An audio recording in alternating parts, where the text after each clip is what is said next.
Hello students,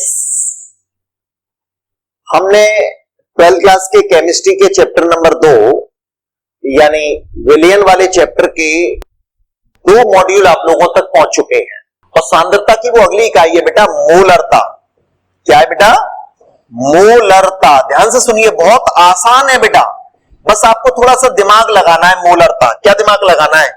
अब देखिए यहां क्या कह रहा हूं मैं, कोई बना हुआ विलयन है, उसका आयतन कितना भी हो, हमको तो 1 लीटर वाले आयतन में बताना होता है, ठीक है? तो विलयन के 1 लीटर आयतन में घुली हुई विलय की ग्रामों में मात्रा को, यहां मैंने कहा ग्रामों में मात्रा, बस इस ग्रामों में मात्रा को मैं हटाऊंगा और मोलों की संख्या लगाऊंगा। ग्रामों में मात्रा को उठाएंगे और मोलों की संख्या लगाएंगे, मतलब फॉर्मूला बनेगा विलयन के 1 लीटर आयतन में, विलयन के 1 लीटर आयतन में विलय के घुले हुए मोलों की संख्या को, विलय के घुले हुए मोलों की संख्या को, बात बैठी बेटा, विलय के घुले हुए मोलों की संख्या को, घुले हुए विलय के मोलों की संख्या को, कितना अंतर है? विलय की मात्रा और विलय के मोलों की संख्या को मोलरता कहते हैं। मोलरता को बेटा हम लोग बड़े एम, कैपिटल एम से प्रदर्शित करते हैं, ठीक है ना? संकेत है, संकेतों से कुछ चीजें समझ में आती हैं, करते हैं। अब देखिए, अगर किसी का ये लिखा गया 1.5 एम यूरिया विलयन, अगर मान के चलो ऐसा लिखा गया, पदार्थ कुछ भी हो सकता था, ये तो समझ। अब बताइए इसका क्या अर्थ है? ये एम का ये लिखना या ये लिख देना 1.5 एम का मतलब होता है मोल प्रति लीटर। अब बताइए इसका क्या अर्थ निकला? ये एक ऐसा विलयन है जिसके 1 लीटर आयतन में उस विलय का, अगर वो यूरिया है तो यूरिया का, ग्लूकोज है तो ग्लूकोज का, एस्टोसोफोर है तो एस्टोसोफोर का 1.5 मोल घुला हुआ है। 1 लीटर में 1.5 मोल घुला हुआ है। बात आ रही दिमाग में आपके बेटा? 1.5। अब देखिए, विलयन के 1 लीटर आयतन में विलय के घुले हुए मोलों की संख्या को अपन मोलरता कहते हैं। मोलरता, अब देखिए, अगर मुझे पदार्थ की मात्रा दी जाए तो मैं क्या निकाल सकता हूं? मोलों की संख्या। यह बात मैं आपको पहले बता चुका था। मतलब जिसके मोलों की संख्या निकालने जा रहे हैं ना, जिसके भी, यहां विलय की निकालने जा रहे हैं तो विलय का संकेत लगा दूंगा मैं NB। विलय के मोलों की संख्या बराबर हो जाएगा उसका भार, मतलब विलय का भार बटे विलय का मोलर द्रव्यमान। अब इसके बारे में मैं क्या बता रहा हूं आपको कि तराजू पर रख दिया जाए, तौलने पर जो निकले वो तो हो गया भार, और उस पदार्थ के सूत्र से जो मान निकले वो कहलाएगा उसका मोलर द्रव्यमान, जिसे ग्रामों में प्रदर्शित करेंगे। यूरिया का सूत्र आपके सामने मौजूद है, जोड़ो। नाइट्रोजन का 14, एक हाइड्रोजन का 1, 2 हाइड्रोजन के 2 हो जाएंगे, कार्बन का 12, ऑक्सीजन का 16, एक नाइट्रोजन का 14, सबको जोड़ेंगे बेटा, जोड़िए आप लोग। तो ये कितना आएगा? 60 आएगा, 60, राइट? और मैं मोलर द्रव्यमान की बात कर रहा हूं तो ये कहूं मैं 60 ग्राम प्रति मोल, यानी 1 मोल का मतलब होता है 60 ग्राम। अगर मैं 60 ग्राम यूरिया कह रहा हूं तो मत कहिए, आप यूं भी कह सकते हैं 1 मोल यूरिया। उसी तरह से ग्लूकोज का सूत्र होता है C6H12O6 बेटा। इस सूत्र से निकालेंगे तो बैठेगा ये 180 ग्राम। निकाल कर देखिए, 12 × 72, 6 × 1, 16 × 96, ठीक है? तो 180 ग्राम प्रति मोल निकाल कर जरूर देखिएगा, मैं नहीं कह रहा, आपको देखना है आपको, ठीक है? कॉन्फिडेंस। एस्टोसोफोर का निकालिए बेटा, सल्फ्यूरिक एसिड का, एस्टोसोफोर का, तो ये जोड़ेंगे तो कितना आएगा? 98 ग्राम प्रति मोल। प्रति मोल लगाने से और क्लियर हो जाता है कि भाई इतने ग्राम प्रति मोल का द्रव्यमान है, राइट? अगर मैंने लिखा सुक्रोज C12H22O11, इसका होगा 342 ग्राम बेटा। कितना? 342 ग्राम। HCl का कितना होगा? 36.5। ओके, आपके नोट्स में भी है, उन सबको जोड़िए, जोड़कर निकालिए, ठीक है? ये इनके मोलर द्रव्यमान हो गए, ग्रामों में व्यक्त कर रहे हैं ना अपन। ये सूत्र से जो निकाला जाए उसे ग्रामों में व्यक्त किया जाए तो बेटा वो उसके 1 मोल का द्रव्यमान होता है। Is that clear? इसका मतलब अगर ये 1.5 मोल अगर यूरिया है तो बताओ कितने ग्राम होगा? अगर मैं पूछूं तो 1 मोल यूरिया मतलब हो गया 60 ग्राम, और 1.5 मोल यूरिया, 1.5 मोल यूरिया मतलब आधा मोल और है, एक मोल 60, तो आधा मोल 30, 60 और 30 90 ग्राम की बात हो जाएगी। ओके, अगर 12 ग्राम यूरिया है तो मोल कितने बनेंगे? अब देखिए 12/60 लगाओगे कि नहीं? 12/60, 1/5, यानी जिसे मैं ये कह रहा था ना 12 ग्राम यूरिया घुला हुआ है, उसे अगर मैं मोलों में कहूं तो कितना कहूंगा? 1/5 मोल घुला हुआ है। 12 पंजे 60, 12 ग्राम बटे 60 ग्राम प्रति मोल, 12 बटे 60, 1/5 ग्राम से ग्राम कट जाएगा, प्रति मोल ऊपर जाने पर मोल हो जाएगा। तो मोलों की संख्या को मोलरता कहते हैं, कैपिटल एम से व्यक्त करते हैं। इसका सूत्र देखिए, मोलरता एम बराबर, आप देखिए लिखा है ना, विलेय के मोलों की संख्या, विलेय के मोलों की संख्या का संकेत क्या होता है बेटा, एनबी, इज दैट क्लियर, बटे विलयन का प्रति लीटर में आयतन, विलयन का आयतन किसमें बेटा, लीटर में। अब देखिए इस सूत्र को मैं आगे बढ़ाऊंगा, बढ़ा दूं, ठीक। एनबी की जगह में क्या लिखूंगा बेटा, देखिए एनबी की जगह में लिख सकता हूं ना डब्ल्यूबी बटे एमबी, डब्ल्यूबी बटे एमबी, कोई दिक्कत। ये किसकी जगह लिखा है मैंने, मोलों की संख्या की जगह लिख दिया, बटे विलयन का आयतन लीटर में, ओके, लीटर में। अब मुझे अगर आयतन लीटर में नहीं दिया गया, 600 ml दिया गया है, तो मैं आप क्या करूंगा बताइए, बोलो। आयतन मुझे 600 ml दिया गया है, मुझे यहां लिखना है लीटर में, तो आपके दिमाग में ये बात जाएगी कि जब 600 ml को लीटर में बदल लो, कैसे बदला जाएगा देखिएगा।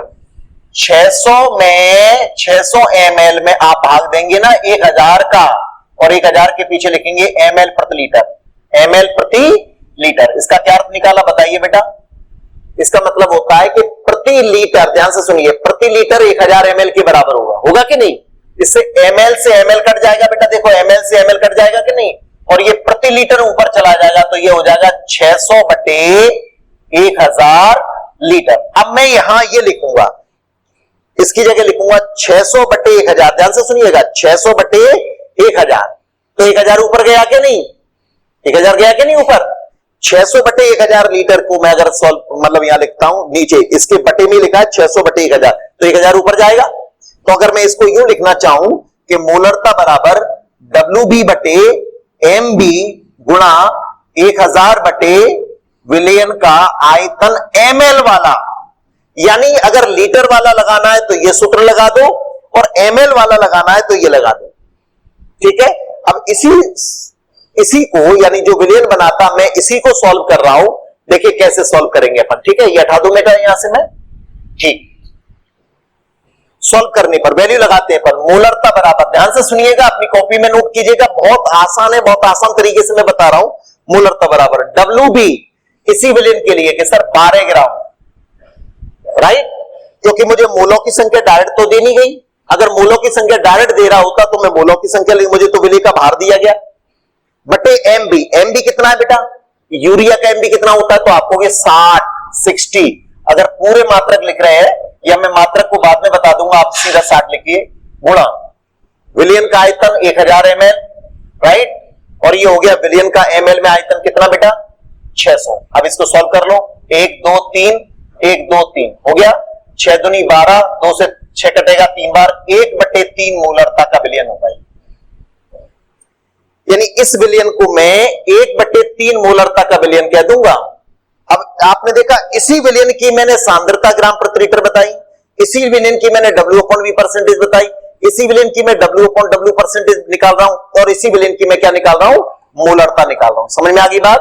12 ग्राम यूरिया था, ये यूरिया का मोलर द्रव्यमान है, 1000 ऊपर 600 नीचे, सॉल्व करेंगे तो 1/3 मोलरता आ जाएगी, ठीक है ना। 1 2 3 3 0 कट गई, 6 दूनी 12, राइट, 6 दूनी 12, 2 से 6 काटेंगे तो 3, 1/3 मोलरता का विलयन आ जाएगा, जिसका मतलब क्या निकलेगा कि 1/3 मोल प्रति लीटर। एक ही बात है बेटा, ये लिखना या ये लिखना एक ही बात है, मतलब मैं इसी विलयन को कहूंगा ये 1 लीटर में यूरिया का 1/3 मोल घुला हुआ है।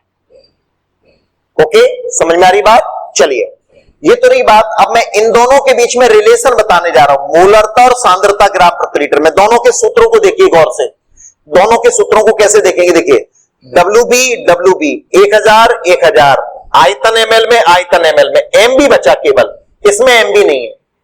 इसका मतलब क्या निकला कि ये वाला जो हिस्सा है बेटा आपका, कौन सा, ध्यान से देखिएगा, WB गुणा 1000 बटे विलयन का आयतन, ये यहां भी है।